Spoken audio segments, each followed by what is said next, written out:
things, etc., etc. But we need to also remember, but schools will be opening, and of course, children will be demanding to go back to school. So you don't have to get there and go to the headmaster to actually say, I didn't know that the term is opening. Well, welcome, and thank you so much for joining me. With me in studio this morning is Mr. Maxon Muhwezi, a member of the NRM Youth League. Is that so? Sir. You're very welcome. Thank you. What do you do with the NRM? Political mobilization. As a youth leader? Political mobilization, sensitization, organization, but also ideological orientation. Yeah. Are you ideologically oriented yourself? Very correct. Okay. Yeah. Happy to have you this morning. Two things that I want us to talk about. One, the by-elections, of course, that are happening in the country. And of course, I also want to tap into your knowledge on issues of Kenya. Today is the deadline for the Azimio camp to put in their petition to say no to President-elect Samoei Ruto's win.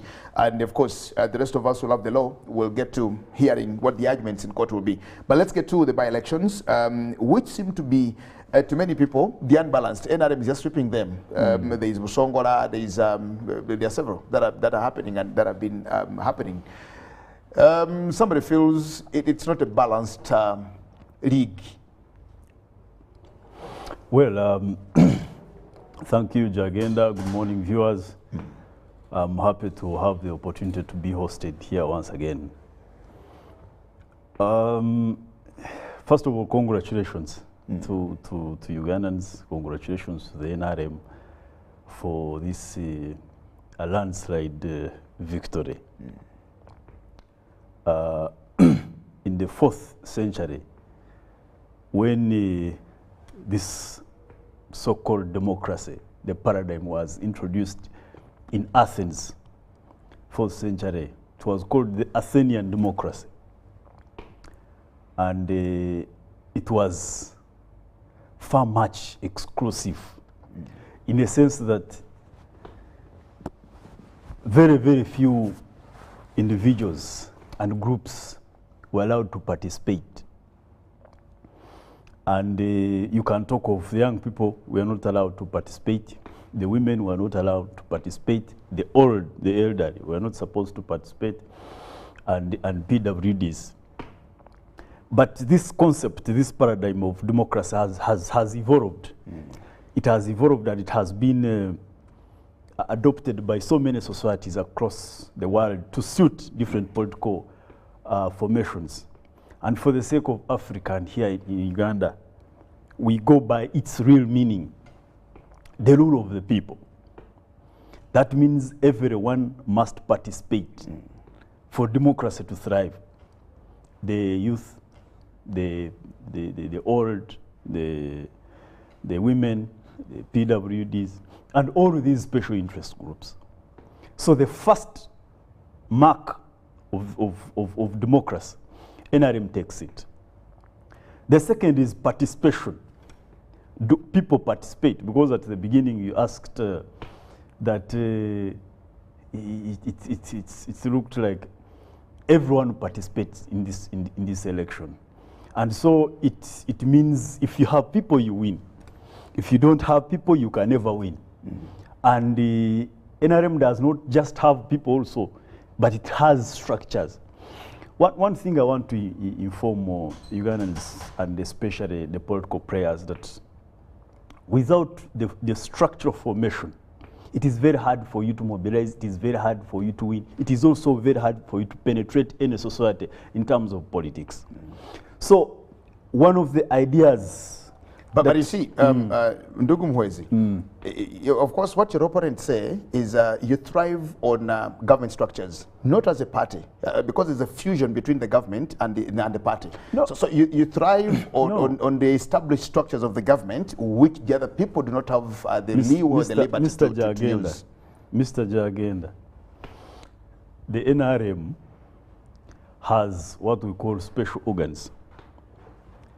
The Youth League, the Women's League, the Workers' League, Entrepreneurs' League, the PWDs, the veterans, all these are structured and grounded at the level from village up to the up to the national level. So the first thing is, do we have structures? For instance, if you're going to Kasese, or if you're going to Rukunjiri, where do you start from as a party? And the role of the party is to form structures. Form structures that you can articulate interests and aggregate your interests. You take the message through those structures. You have seen NEC, you have seen DEC, you have seen SEC. So I don't know when other political parties have these structures. Okay. So without these structures, what I'm talking about, it is very hard to mobilize. It is very hard to mobilize. And you know, God said, the Bible says, God helps the people that help themselves. You've said that. So if you have nothing, but that's just a good saying. Yeah, it has also been a question, Jagenda, that the future of our politics, what we call the political development of this country, it is so elusive in the sense that political parties do not want to do what political parties are supposed to do. Orientation and orienting young people, deliberate mobilization, and crafting correct ideology that attracts people, attracts Ugandans, attracts everyone magnetically to believe in what you're doing. Is there a party that does that in this country? Oh yes. Which party is that? I remember. Was I mobilized by Jesus? I was mobilized but because how many members do you have, for example? You tell me 15 million. 15 million. And I don't know any other political party that has done that. But whenever you get into an election, we don't even have 15 million people voting. No, of course, the voter turnout, there is a question in political science that why people vote the way they vote.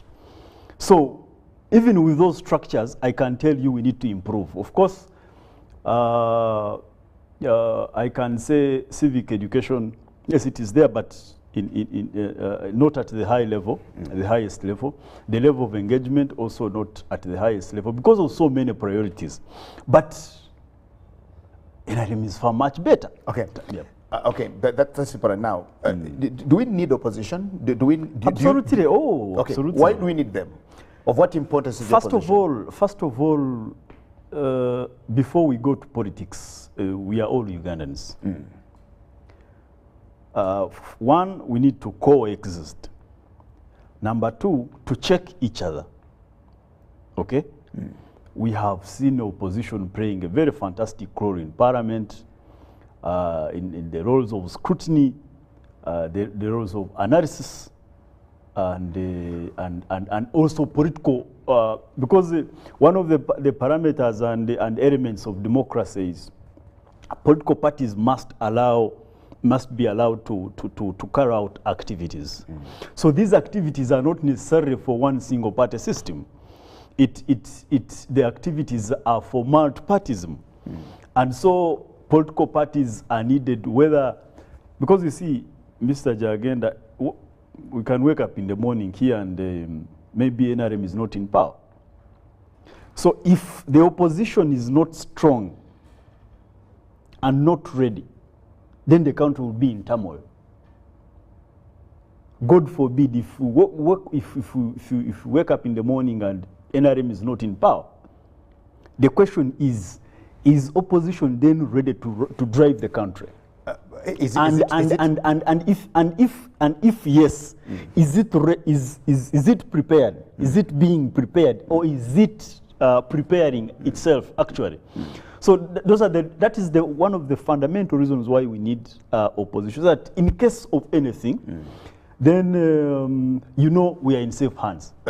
Just recently, I read a tweet by your Vice National Chairperson for Eastern Uganda, the Honorable Flight Captain Dr. Mike Mukula, saying, I'm doing my best to ensure that I finish the opposition. I'm only thinking, what about if Dr. Kizza Besigye defects to the NRM today? Bobi Wine defects to the NRM today. Mao officially throws in the towel and says, I am joining NRM. Maya Kena says, I am also joining the NRM. Will you be happy when everybody defects and gets into the NRM? The meaning of opposition, I think maybe many people do not. Society has got what we call prerequisites, needs. but it has also got what we call strategic bottleneck, the challenges of society. So different people have different approaches on how to solve those problems. You get what I'm saying?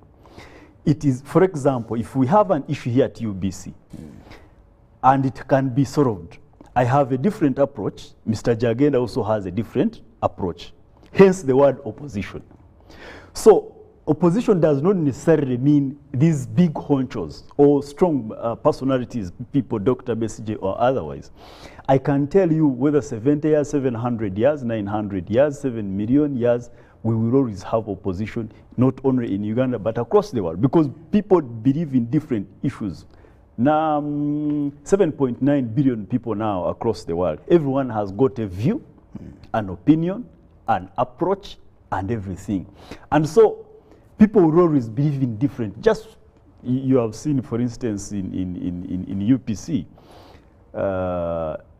key political players have joined the national resistance movement, but still you hear that we have some members of parliament that represent the UPC. You hear that we have members of parliament that represent the DP. You get what I'm saying? We have members of parliament. I mean, we have members of the PPP. We have members of ANT. We have, so opposition will always be there, provided society challenges are in play. Okay, what by-elections are you working on now?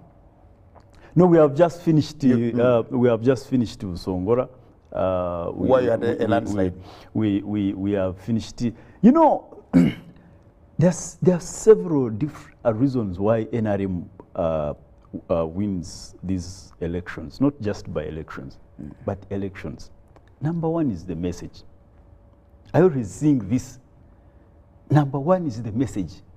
As an individual, you as a journalist, Mr. Jagenda, get time, sit down, and receive this message. Always listen to what an NRM candidate is saying vis-a-vis the other candidate. Also, the reason for going to these elections are to win. The reasons are basically to win. So I always hear some members of opposition saying, for us, we are actually not going there to win, but to educate people against the junta, against the NRM, the bad cases of the NRM. So at the end of the day, whether they win or not, it is not their case. So that's why it is very, very, very hard to understand what exactly the other opposition leader is doing in campaign. For instance, when you look at the Omoro, you look at Soroti, you look at you look at Buchimbiri, you realize NRM candidates have been beating opposition people double. You get, someone has 12,000, then the opposition has got 400. You get, NRM has 20,000, this one has got 10,000. So the question is the message, but also it goes back to the structure I was telling you, Mr. Jagan. You don't have a structure at cell, at village, at parish, at sub-county, at the national level. Which kind of organization is that? And mobilization. So what they resort to is machinery, money, and all that. You get, after they have been defeated. Where they have defeated NRM, the people have spoken. They are very active. They will ask a question. Of course, it's another very common one.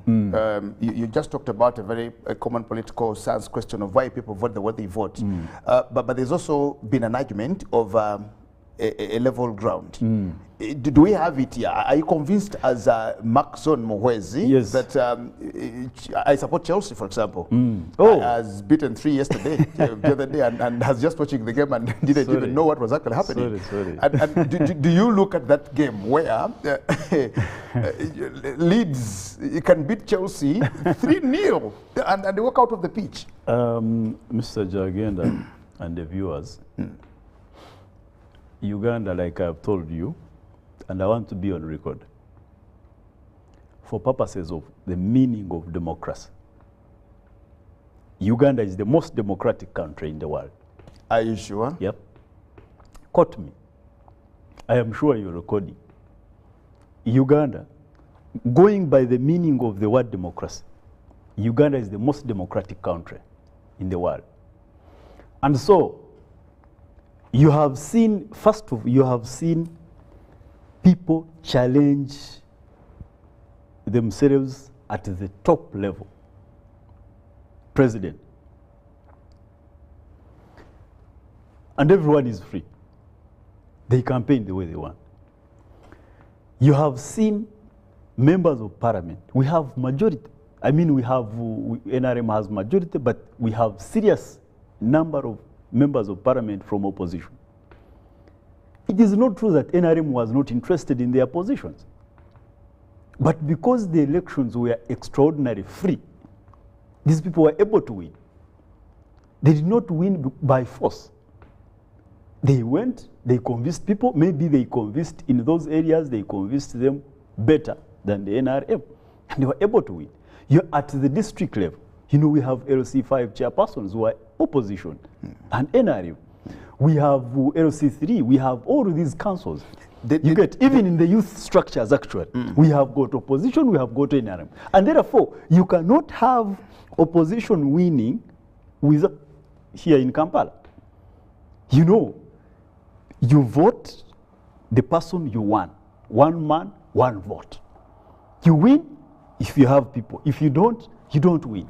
As simple as that. The other day in Kayunga, they said it was just a battlefield. It was war between, I think, Mwonge and Nakwede of the NUP. What kind of election is that? Do these things actually portray us as a very democratic country? One thing, Uganda is a developing country, much as we have the best democracy. Uganda is a developing country. We are developing in the sense that we are still using our resources, the natural resources and other resources, to develop the country. Other countries are developed. So in a developing country, it means also democracy is developing. We still have a few lacunas here and there. One, you know, Uganda is surrounded by serious situations of insecurity. I don't need to talk about Somalia, here in Congo, Sudan, and all other. You have seen insecurity, you have seen bombs around. So, whenever there is some element of deployment, opposition, instead of focusing on the message and working hard, going into bubble teams, and you mobilize your people to make sure you win, they turn into, they rather go for deployment. And two, the issue of candidates that go for these elections. There are candidates, for example, in Busongora and the Soroti, someone goes to the election specifically to cause chaos, to specifically kick the ballot box, so that you can cause some chaos, and because you know you don't have capacity, you're not going to win after all, so you don't want to lose both. You don't want to lose the election and also lose the sympathy. So security will always react to action. You get? What we condemn is, of course, high-handedness and brutality in case those are there. But also in areas where they have been there, courts of law are there, and we have seen officers in uniform being punished for such acts. But in a nutshell, I can say we have a wonderful and leveled ground of the election, but not excellent. Yep. Okay. Well, thank you so much, Mr. Maxon Muhwezi. Maxon Muhwezi is a mobilizer and an ideologue of the National Resistance Movement, of course, belonging to the NRM youth structures that are in. We'll take a break, and when we return, we now again focus to Kenya and see. When Kenya was doing the election, all of us were looking for lessons to learn, and I want to know whether this country, according to Macron, that is the best democratic country in the world, has anything planned from the Kenyan just concluded election. That, of course, is not yet over until Martha Koome in the Supreme Court of Kenya says it is over. We'll come back after this.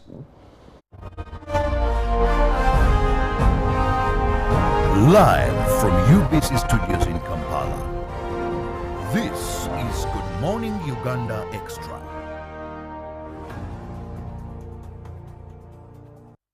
National Council for Higher Education will hold the 4th Annual Higher Education Conference on the 14th and 15th September 2022. The conference theme is Enhancement of Teaching, Learning and Assessment with Ordeal in Higher Education. The guest of honor will be the First Lady and Minister of Education and Sports, Honorable Janet Kataha Museveni. The conference will be held physically at Hotel Africana for only invited guests and open to online participants via Zoom webinar that will be shared under the events section at www.unche.or.ug.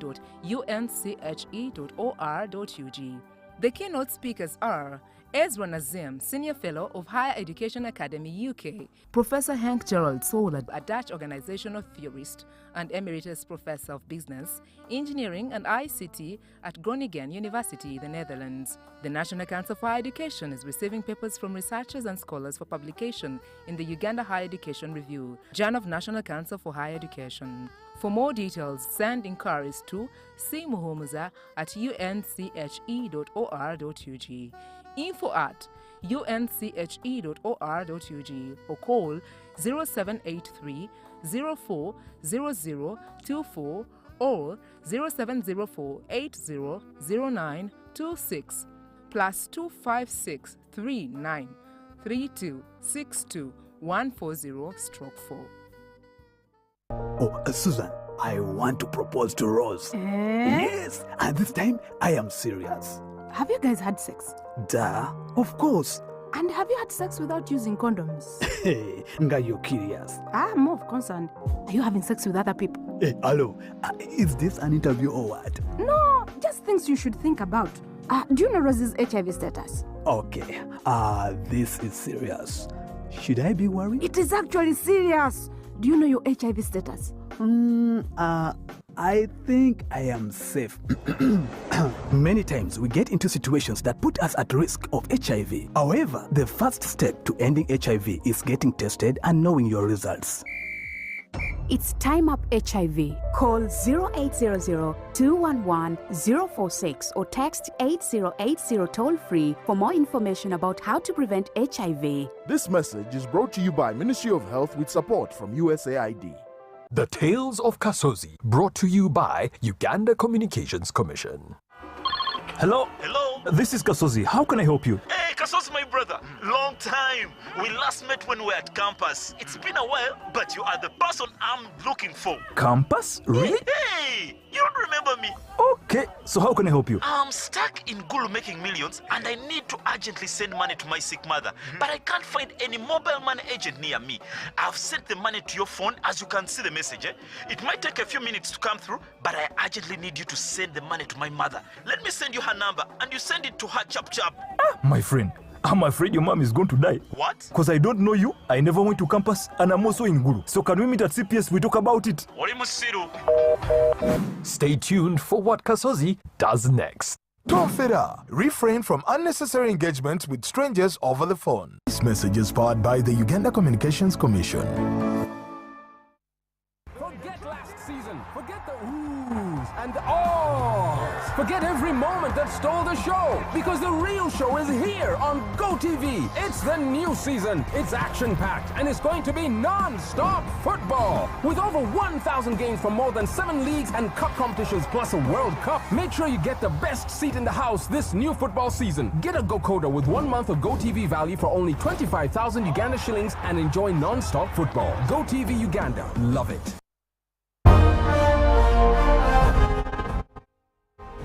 Live from UBC Studios in Kampala, this is Good Morning Uganda Extra.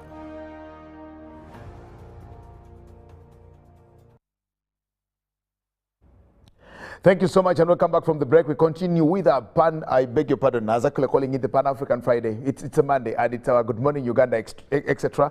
When we went off the cameras, we talked about Pan-African issues, but of course we're now back onto the conversation that we're talking about, and we will now try to look into Kenya and see what happens. Now remember that Kenya for the past about 20 years have always had elections which have all ended in disputes and sometimes very violent disputes.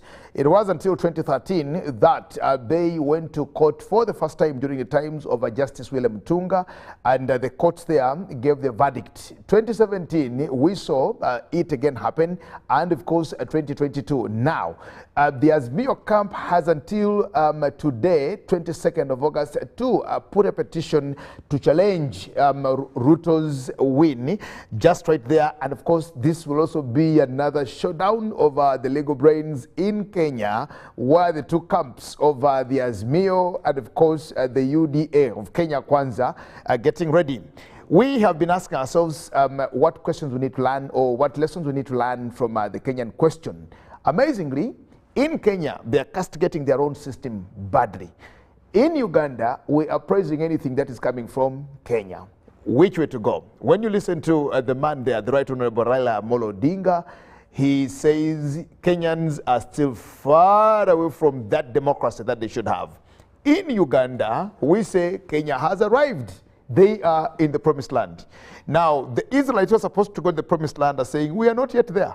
We've not even crossed the Jordan. Those who are not in the promised land are saying, oh, the other ones are already there. Which way to go? Ndugu Maxon Muhwezi, let me hear your opinion or thoughts on the Kenyan question. Thank you.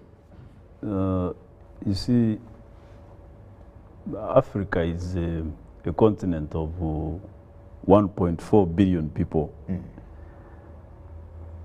That is 16% of the total population of the world.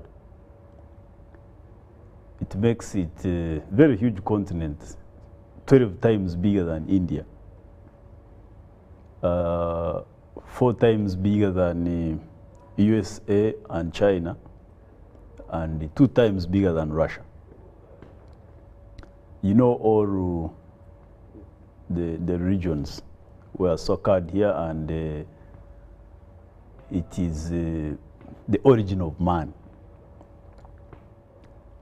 It also invented civilization, trade, all these things here. A lot of potential. And it is very unfortunate that that huge continent with a lot of potential is now on the plate, and almost every continent is eating. But if that is not enough, it is defined, it is still defined, but with that huge potential, it is still defined by high level of unemployment of young people. The culture of not accepting the results of elections. Ideological disorientation. Parochialism. Instability. And so many other things. Kenya is not exclusive in this particular matter. Kenya still faces all those issues.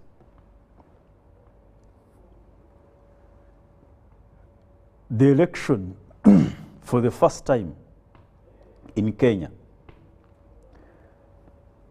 was a bit far much from the usual tribalism, tribal sentiments, tribal campaign. And I also want to believe that's why we have not had a serious uprising and crisis there. I don't want to credit this on security or other issues. This time, the only message, or one of the messages that I think Uganda can pick from this particular election and the entire East Africa is the campaign and the election of issues and interests. You get me, again? That we have seen Kenya. We have seen Kenya Kwanza discuss issues of unemployment, issues of agriculture, regional integration, instability, regional instability, and issues of welfare of Kenyans for the first time. The previous elections in Kenya have been informed and hinged on senses of tribe, parochialism, dynasties. But today we look at interests being discussed in Kenya. And I want to credit the Right Honorable Raila for not choosing a crisis this time, like in 2007. It is very, very easy that you go to courts of law. And we expect, yesterday, but one of the Kenyans wrote a letter to the Chief Justice of the Supreme Court of Kenya. Someone called the Roya, and he was writing to the Chief Justice to nullify the victory of Ruto.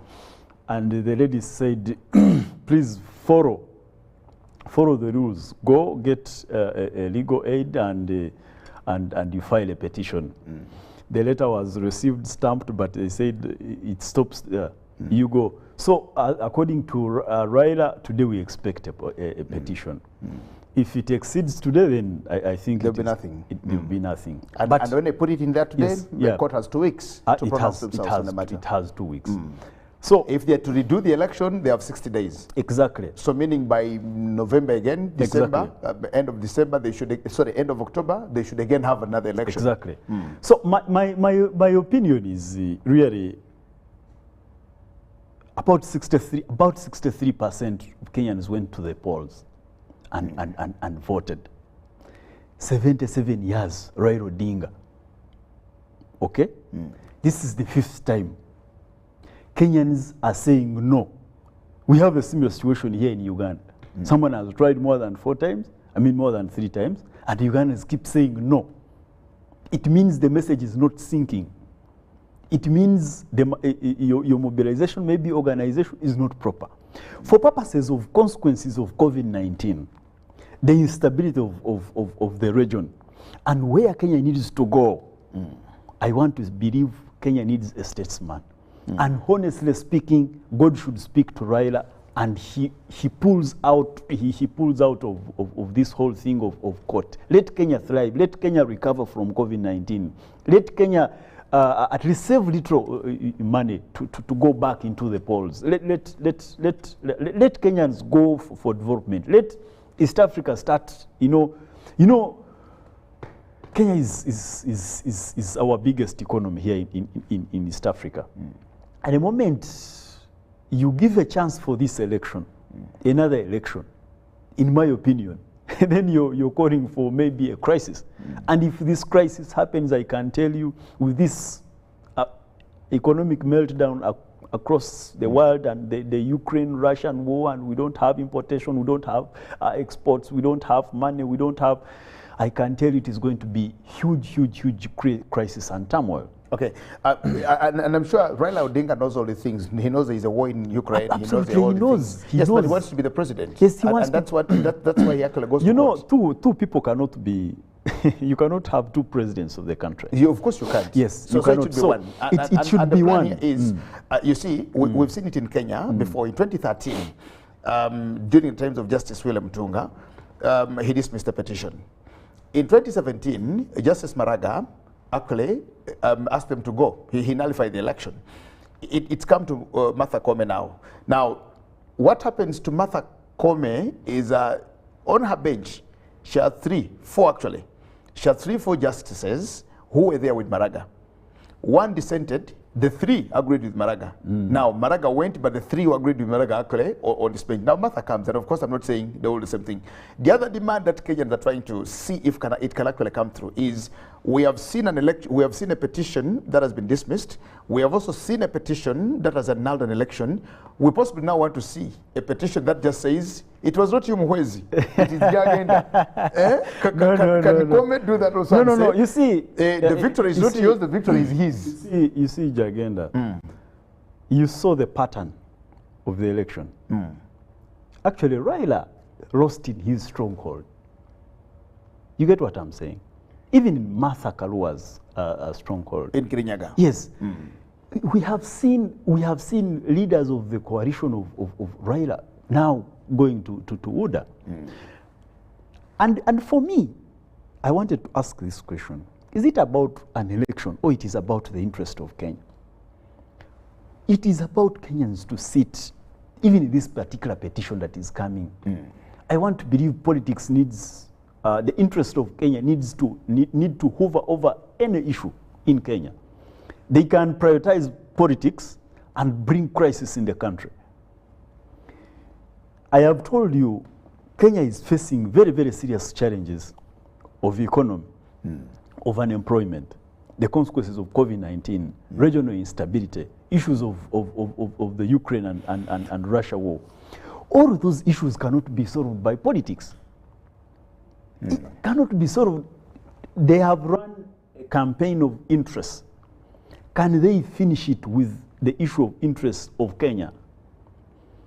Actually, I want to, one of the things that I believe maybe the Ruto camp did not do, much as I saw the American delegation coming, and I want to see East Africa. This is where East Africa comes in. This is where African Union comes in, and to try and coerce and inform, but also educate people like Raila Odinga and say, please, the culture of accepting election results is also part of democracy. You get, Kenyans have spoken, please, it is your time. Step down, maybe you have another chance. You get what I'm saying? But I don't want to believe our machineries here on the African continent have done enough in terms of curbing that. Because after all, what are generations actually learning? That any election, it is about saying no, whether you lose or you win. Do we have anything to learn from Kenya as Uganda? Yeah. From the Kenya election? Yeah. One, campaign of interest. Not parochialism of, I am a Protestant, so fellow Protestants. I'm an Anglican, I am a Northerner, I come from Rukunjiri, or I am tall, or I am handsome. I think I want to credit the candidates in they have run campaign. Me, I was following really critically, and the interests of Kenyans were really operationalized in that particular campaign, and that's why I want to believe that we have not had crisis like people were anticipating. But if the campaign was hinged on issues of parochialism, tribe and those sentiments, trust me, would be very, very, very far in terms of crisis. So we have, and this goes to our politicians here, leaders who go to campaign. The politics of campaign is very, very, very critical. You help yourself, you help the people, but also help the country. Because the country thrives on interest. So without interest, you are against the country. You are an enemy of the people. You are an enemy of the society.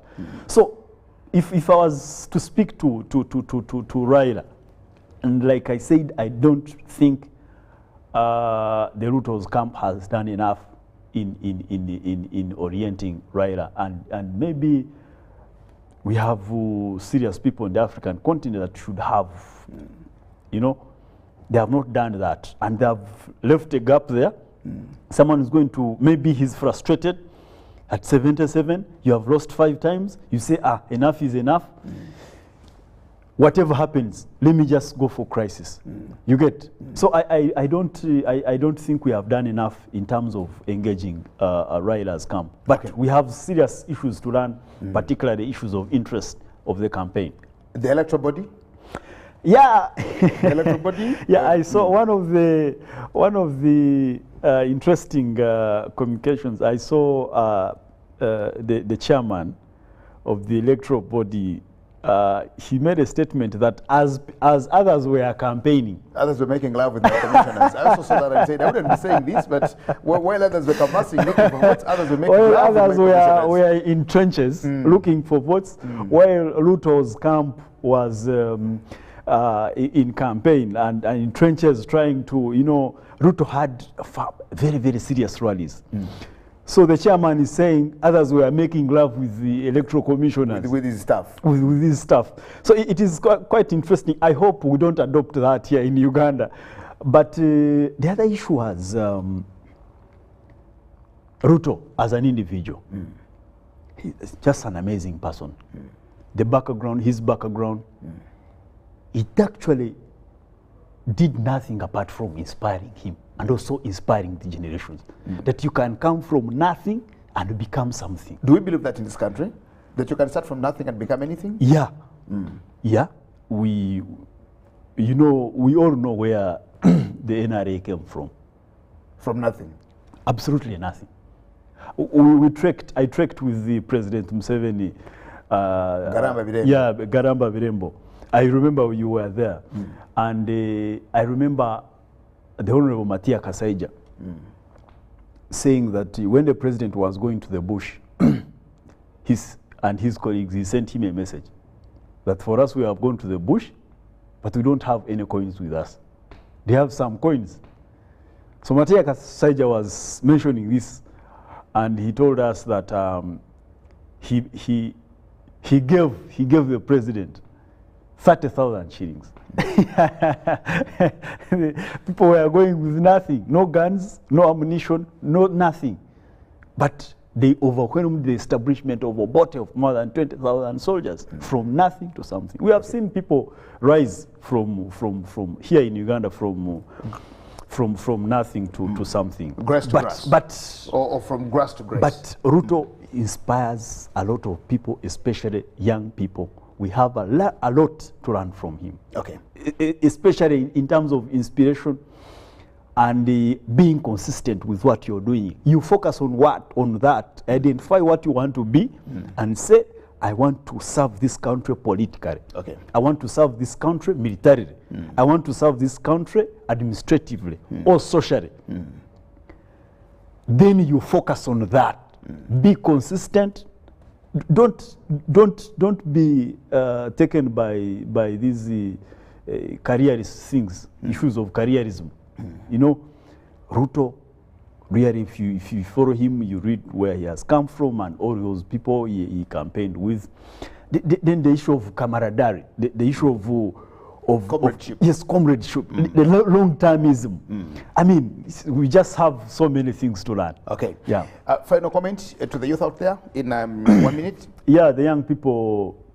You know, this month we celebrate 12th. We celebrate the World Youth Day. And I want to use this chance to remind the young people that we are the biggest majority. And therefore, this comes to remind us that the future, the political, social, economic, and administrative future of this country is in our hands.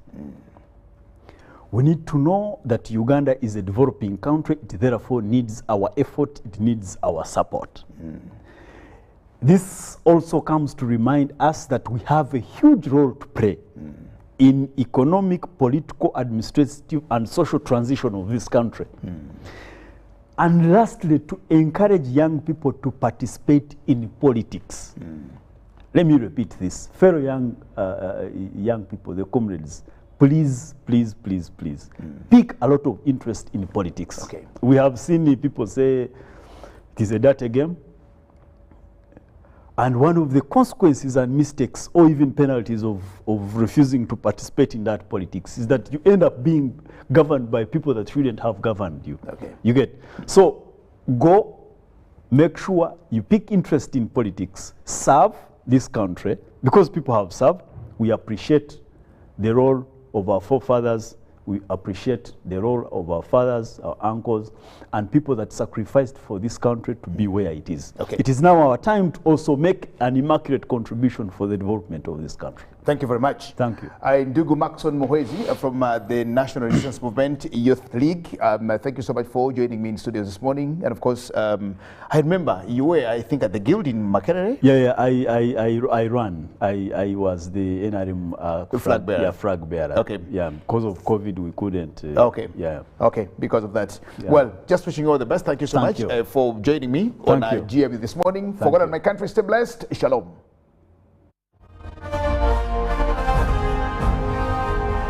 Live from UBC Studios in Kampala. This is Good